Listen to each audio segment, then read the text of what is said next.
Barcelona thing, Barcelona ritual. Um, I didn't watch the whole thing. I don't really care.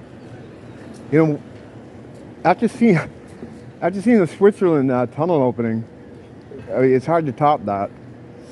Although the UK Olympics was pretty crazy with the dancing nurses and the giant, horrifying Voldemort. I don't like big things like that. It makes me think of the demonic entities that Roger and KC points out. The ones that were on the Hollywood sign that are just like 10 feet, 100 feet tall. To these giant things that were that size. And you can see him on his channel, which I think I talk about every fucking video. But I just don't care what they're doing. You know, I've seen a couple of people point out the stuff, you know, the bull is Satan and they're all worshiping Satan, and the ceremony closes with Black Sabbath, you know, basically Tony and Ozzy. Ozzy sounded good, which makes me think, I don't know what the fuck. It was probably, of course it was pre-recorded. I mean, it has to be just for, like, you know, performance purposes, safety purposes. You know, you can't have, they don't want people fucking up. I haven't watched the whole Duran performance, which is kind of unusual for me. I'll put it on when I get home. I'll listen to it. Those guys have just been great, though. Like, everything, almost everything they've done in this cycle for Future Past, it has been just top-notch. Phenomenal. They've been sounding great, been playing great. That album is still great to me, even after having it for a while. It's moved into the when a new album comes out that I'm into, it gets constant play. And then after a while, it kind of moves into like a group of releases that'll get regular play. It's like the MTV rotation back in the day. And then at some point, it just goes into the collection and it's pulled out occasionally. And so that's where it's sitting now. But every time I pull it out and listen to it, it sounds just as good. Like, it's crazy how good that album is. They did a great job on that. And usually sometimes when a new thing comes out by a band I like, I'm overly, usually overly apologetic for anything that is not great. But this thing just gets better over time. They did a great job. Interested to hear what the next one will be like. I don't expect it to hit the same heights, but they're in a zone right now.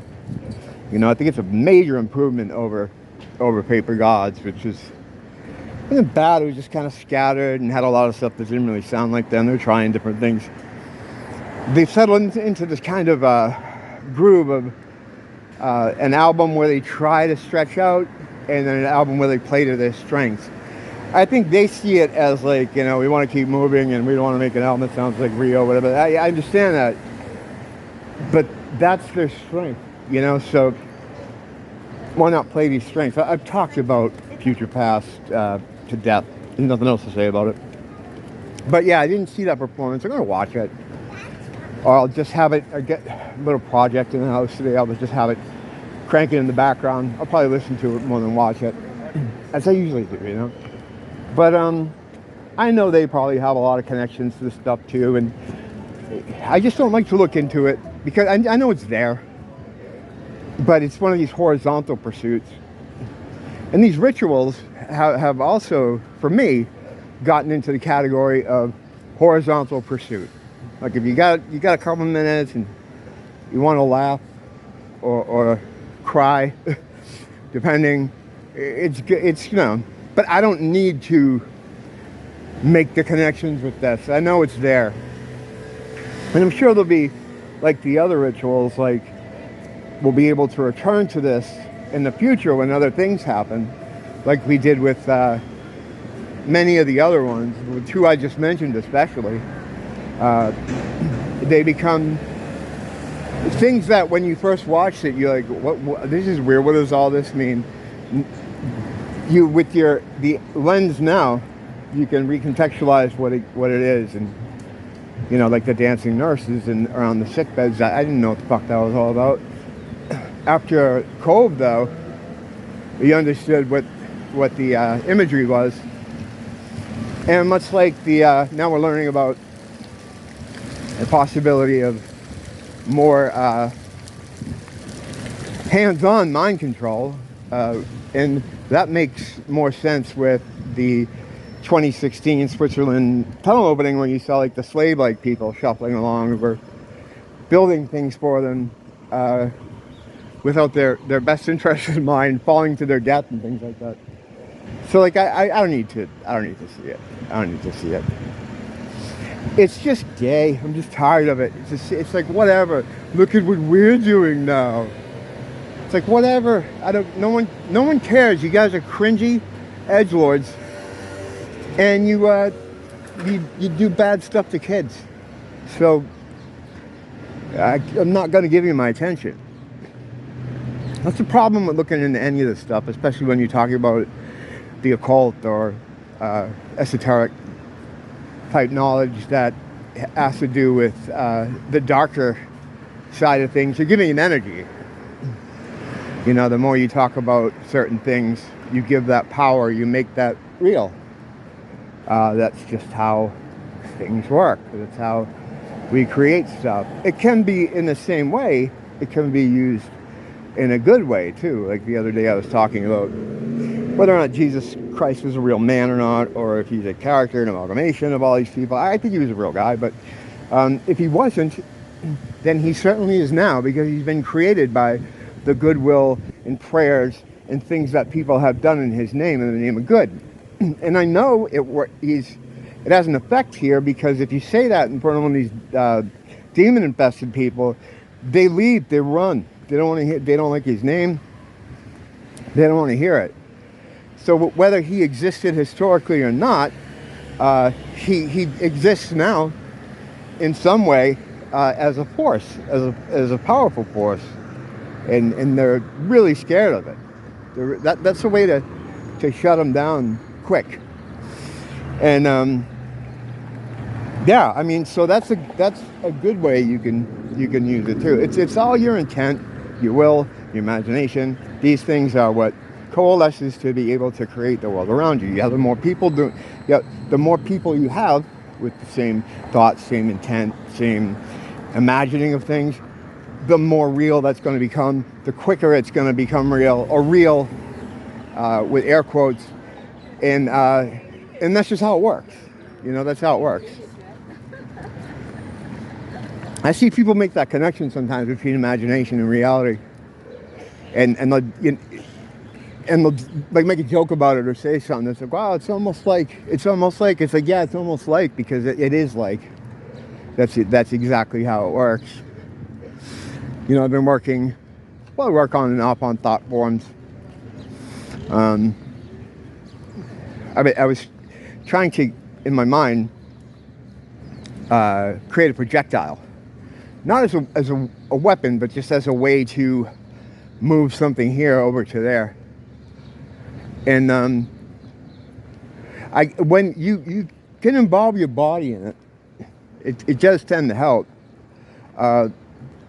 Regan Kelly over at Transforming the Darkness is much better at explaining it with a lot less swearing.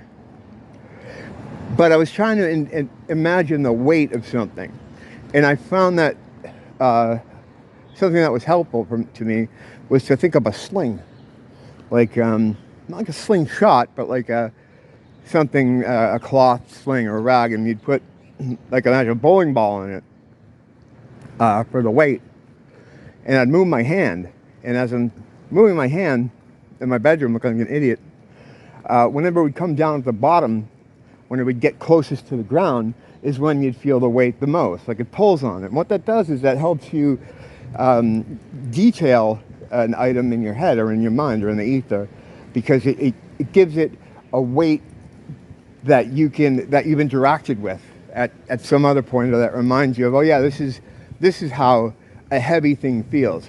Rather than just trying to imagine, like, oh, I want this thing to be 10 tons, or I want this thing to be, trying to imagine weight on something in the ether that you then want to have influence here in the 3D can be tricky, because you have your own experiences with items that or objects and their different weights and stuff. And it can influence the way you think about something. And the thing is, you want to get it as close to being real in your mind for then it to have the effect here on the 3D screen. Again, transforming the darkness, it's the place to go for all that. She doesn't have a lot of stuff on it, but when she does talk about it, she's really good. There's this one video where she talks about heart healing, where she uses thought forms as a way to get the effects of what you're imagining in the ether. It's really good. I'll link that in the comments if I have it saved. I think I have it saved in my videos. Anyway, I'm home now, so I'm gonna check out that. I'm gonna listen to that Duran performance. The set list is weird lately. Like the set list is short. They've always kind of been like that though. I don't know why. I don't know what the situation is behind that, but you know, if you get 15, 16 songs out of them, that's a long set. I think they go right up to that hour and a half. Every time I've seen them, it's been like that too. They just released some new North American dates. I was hoping they'd come here because they came here on Paper Gods, but I don't know. Also, I don't know if I have like a grand sitting around to be able to see them too. It's like everything's so expensive now at concerts. That's my old man complainy mode engaged. Don't blame the teacher, blame the school.